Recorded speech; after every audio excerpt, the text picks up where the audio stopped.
The title of this video makes me think of a bad joke, Ted. You mean like a kobold, a Yuan-Ti, and a Lizardfolk walk into a bar? No, just stop right now. Just stop right now. We do not need to lay down the bad dad jokes. Fine, Dave. We'll just talk about D&D races, the Yuan-Ti, the Lizardfolk, and the Kobold. What character class should you play?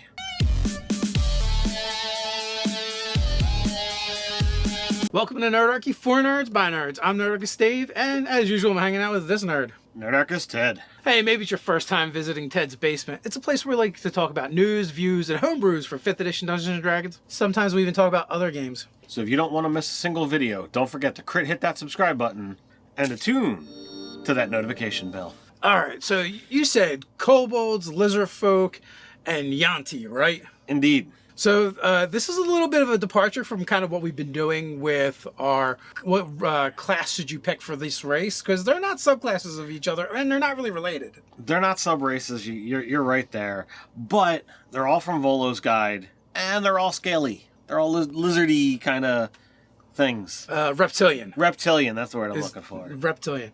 Yeah, kobolds might take issue with that. They consider themselves of dragons, not merely of reptiles. Yes, but they're also like the bottom of the food chain when it comes to monstrous humanoids, so... That might very well be true. But want to know something, Ted? Let me tell you what's not on the bottom of the food chain. What's that? That's the Nerdarchy Kickstarter out-of-the-box encounters for 5th edition Dungeons & Dragons! Woo! It's already funded. It's already unlocked its first stretch goal. And by the time this goes up, we've possibly unlocked even more. All of them. Probably all of the stretch goals. This thing is funded. You're going to get the book. It's gorgeous.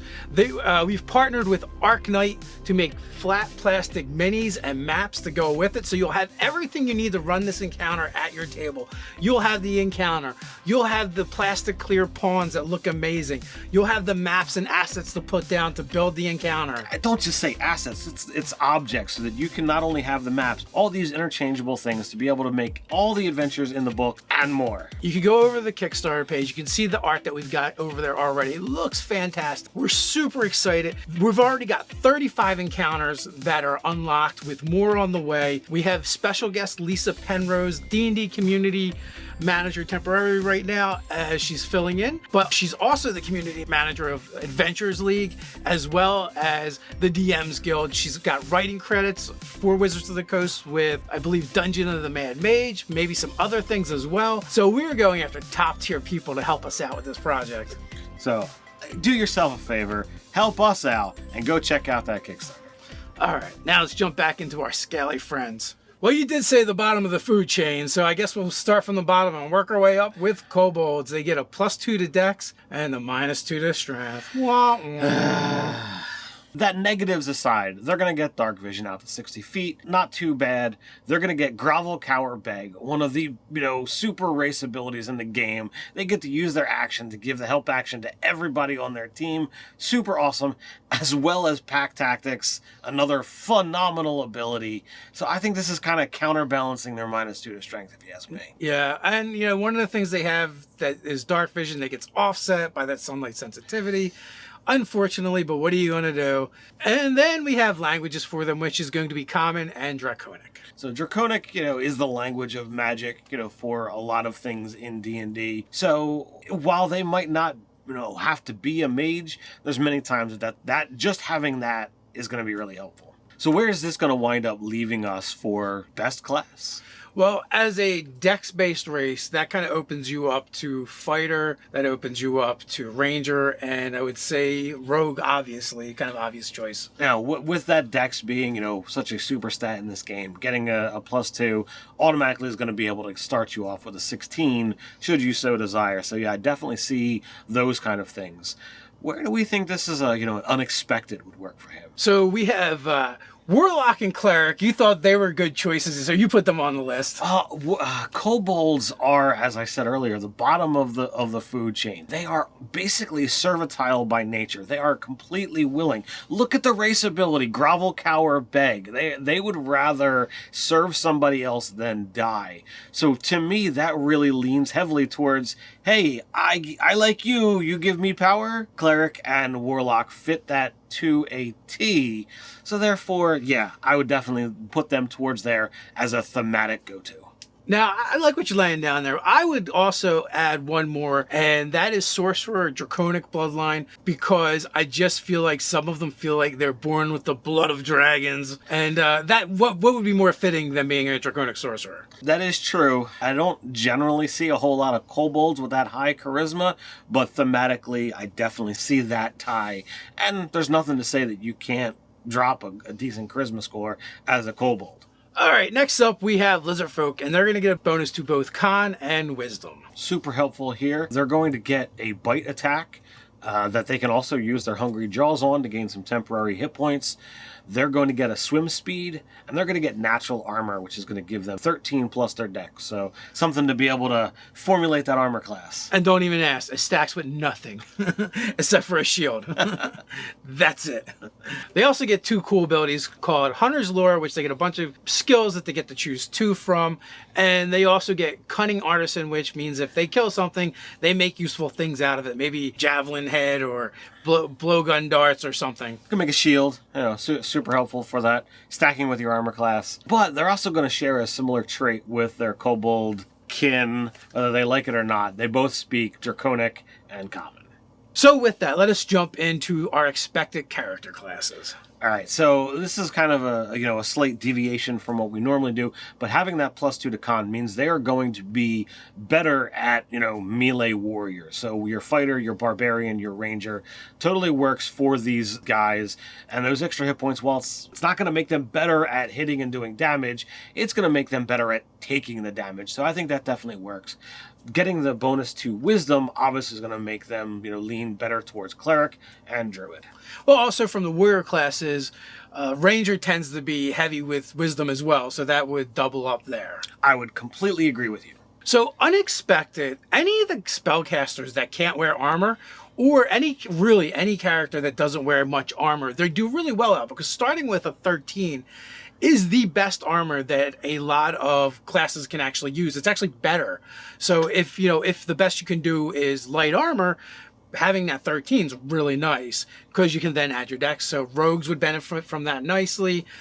Wizards for sure, sorcerers absolutely, warlocks would all benefit from it. You're just not going to have that prime stats. Right. And I will say that, because they are reptilian, because they do speak Draconic Sorcerer, I think, is also another thing that ties in. And if you wind up going with that black, I think you wind up having a nice little crossover.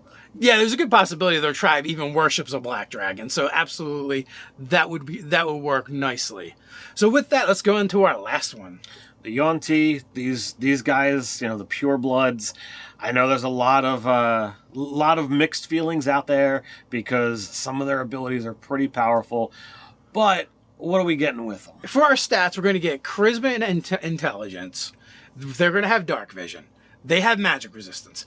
They have animal friendship at will, but it only works on snakes. Thank God. And what else do they get? So that innate spellcasting, they're going to get poison spray as a cantrip. Nice to get access to some free magic. And as a cantrip, so they can cast it whenever they want, similar to their animal friendship. But at third level, they're also going to get suggestion once a day, which that's kind of nice. It's a pretty good spell. And let's not forget, the crazy ability of immunity to poison damage, which we'll wind up talking about sometime later. For languages, they get common, draconic, and abyssal. All right, so two very, uncommon languages, pretty potent to be stacked up with all of the other abilities. Magic resistance, crazy. But I would like to point out, they all get draconic as well. But they all get draconic, so there's that nice little tie that we're seeing throughout all of them. We just put a bow on it. Bam! So pretty potent abilities. Charisma and intelligence, that's obviously going to lean towards specific things. So where are we seeing for best class? All right, so our expected character classes for these folks are going to be any charisma caster, right? So that's literally bard, paladin, sorcerer, warlock.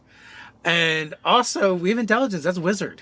So I think, paladins on these guys is a little wonky, but they got +2 to charisma, so I won't fight you too hard. Snake paladin for the win. Woohoo! All right. unexpected. I think there's some interesting concepts here that we kind of talked about off camera. What are we looking at? So the two of them are really just very thematic. And the idea is you're a snake wrangler druid. So you're a druid that's kind of going to make a lot of your selections and choices based around serpents and snakes with your spell choices, maybe with your wild shaping and, you know, other choices that you make. And then the other one we went with was... I think this was a lot of fun, and that's if you go rogue assassin. That poison immunity that I talked about is super helpful. You know, so you could be able to handle your poisons without ever fearing of poisoning yourself, regardless of how potent, regardless of what the effect is. But that ability to animal friendship on snakes, you could be an assassin that you deliver you know, the snakes to where they need to go. You talk to them, you give them the mission, and they go and kill their target while they're sleeping. You're not even involved at all.